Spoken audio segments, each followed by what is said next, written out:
Hello aspirants, welcome to unlock JS academy. ये है आपकी अभ्यास सीरीज जिसमें हम यूपीएससी मेंस के प्रीवियस ईयर क्वेश्चन डिस्कस करते हैं।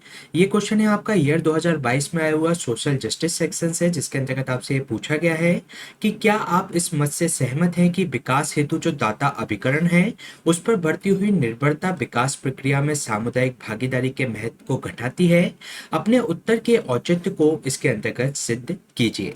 तो इस क्वेश्चन का आंसर आपको 250 शब्दों में देना है, जिसके अंतर्गत आपको ये बताना है कि जो दाता अभिकरण है उस पर जो बढ़ती निर्भरता है वह इसके अंतर्गत जो कम्युनिटी पार्टिसिपेशन है उसके महत्व को घटा देती है। इसके बारे में आपको तर्क इसके अंतर्गत प्रस्तुत करने हैं।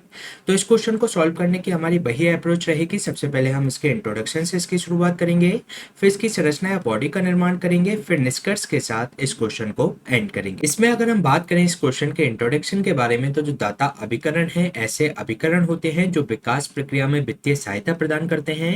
ये राष्ट्रीय और अंतर्राष्ट्रीय दोनों स्तर के ये हो सकते हैं।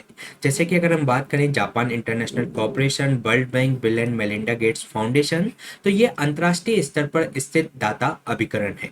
इसके साथ ही अगर हम बात करें हाल के दिनों में धन की आसान पहुंच के कारण विकास प्रक्रिया के अंतर्गत जो दाता अभिकरणों पर जो निर्भरता है वह लगातार बढ़ती जा रही है। हालांकि अगर हम बात करें जो सामुदायिक भागीदारी से रहित ये जो बढ़ती हुई भागीदारी है वह जोखिमों से भरी हुई प्रतीत होती है। अगर हम बात करें सामुदायिक भागीदारी के बारे में, तो इसका अर्थ ये होता है कि विकास प्रक्रिया में जमीनी स्तर के जो हितधारक हैं उनको भी इसके अंतर्गत शामिल किया जा सके। तो इस तरीके से इस क्वेश्चन की स्टार्टिंग की जा सकती है। इसके बाद अगर हम बात करें तो जो विकास के लिए जो दाता विकरणों पर बढ़ती हुई निर्भरता है तो वह सामुदायिक भागीदारी के महत्व को ये कम हो रही है, तो इसके बारे में इसमें हम तर्क प्रस्तुत करेंगे। तो सबसे पहले हम इसमें बताएंगे कि जो फंड्स पर निर्भरता है ये स्थानीय लोगों की भागीदारी को जमीन स्तर पर कम कर देती है। साथ ही जो फंडिंग समिति है लचीलेपन के साथ आती है, जिसमें विकास प्रक्रिया इसके अंतर्गत बाधित होती है। इसके साथ ही इसमें जो टॉप डाउन दृष्टिकोण अपनाया जाता है, क्योंकि इसमें जो एजेंसी है अक्सर स्थानीय लोगों की जो वास्तविक जरूरतें हैं उसको वे नजरअंदाज कर देती हैं, जिससे जो स्थानीय लोग हैं विकास प्रक्रिया में पीछे छूट जाते हैं। इसके साथ ही अगर हम बात करें जो लंबे समय तक जो सहायता पर निर्भरता होती है तो वह सुधार के स्वाभाविक विकास प्रक्रिया को प्रभावित कर सकती है, जो कि समुदाय की जो भागीदारी वहां पर मौजूद थी उसको दूर कर देती है। जैसे कि अगर हम बात करें एग्जाम्पल की, तो जो चीन का बढ़ता हुआ प्रभाव है श्रीलंका और पाकिस्तान पर, तो उससे चीन अपने हितों के अनुरूप वहां पर जो प्रोग्राम है उसको डिजाइन करता है। वहां के जो स्थानीय लोगों की आवश्यकता है उस पर उसका बिल्कुल भी ध्यान नहीं होता। इसके साथ ही अगर हम बात करें वित्तीय सहायता के लिए जो एनजीओ पर निर्भरता है वह न केवल समुदाय की स्वतंत्रता को प्रभावित करती है, बल्कि जो देश की संप्रभुता है यानी कि जो सॉवरेनिटी है उसको भी वह प्रभावित कर सकती है।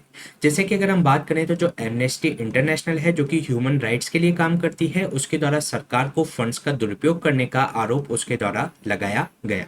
इसके अलावा अगर हम बात करें तो जो दाता अभिकरण होते हैं कभी कभी देश पर ये कई सारी शर्तें थोपती जाती हैं जो कि उस देश और उस देश के लोगों के विचारों के विपरीत होती है। जैसे कि अगर हम बात करें तो जो 1991 में जो एलपीजी रिफॉर्म अपनाए गए थे भारत के द्वारा, तो वे आईएमएफ के दबाव में अपनाए गए थे। तो ये हमने बात की जो दाता अभिकरणों पर बढ़ती निर्भरता के कारण सामुदायिक भागीदारी का कम होना।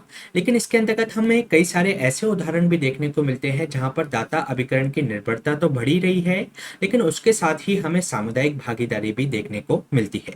जैसे कि अगर हम बात करें तो डब्ल्यूएचओ के द्वारा जो सहायता एवं मदद से भारत में कई सारे स्वास्थ्य सुधार देखने को मिलते हैं। इसके साथ ही कंपनियों की जो कॉर्पोरेट सोशल रिस्पॉन्सिबिलिटी होती है उसके माध्यम से कई सारे सामाजिक अवसंरचना का विकास हुआ है, जैसे कि बालिका शिक्षा और स्वास्थ्य जांच जैसी सुविधाओं में बढ़ोतरी हुई है। इसके अलावा वर्ल्ड बैंक, यूएनडीपी की जो इसके प्रत्यक्ष भागीदारी से कई सारे गरीब लोगों को गरीबी रेखा से ऊपर लाने में मदद भारत में हुई है। साथ ही साथ कई सारे जो एनजीओ हैं समाज में हाशिए पर जो अपना जीवन व्यतीत करने वाले लोग हैं उनकी सहायता कर रहे हैं, जो उन्हें अपने अधिकारों के प्रति भी जागरूक करते हैं। तो इसके अंतर्गत हमने कुछ ऐसे उदाहरण दिए जिसमें जो दाता अभिकरण की जो निर्भरता है वह सामुदायिक भागीदारी को भी उसके अंतर्गत बढ़ा रही है। इसके अलावा अगर हम बात करें इस क्वेश्चन के निष्कर्ष के बारे में, तो प्रभावी विकास के लिए जैसे कि अगर हम बात करें जनजातीय क्षेत्रों पर, तो उसमें हमें सामुदायिक भागीदारी आवश्यक है।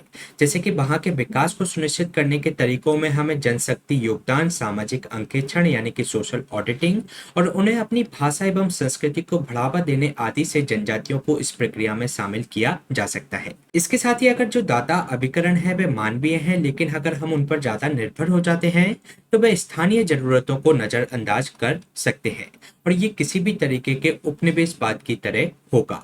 तो इसलिए इसमें हमें ध्यान देने की जरूरत है कि हमारी जो निर्भरता है उन पर ज्यादा ना बढ़े, स्थानीय लोगों की जो जरूरतें हैं उन पर भी ध्यान दिया जा सके, जिससे कि उसके अंतर्गत सामुदायिक भागीदारी बढ़े।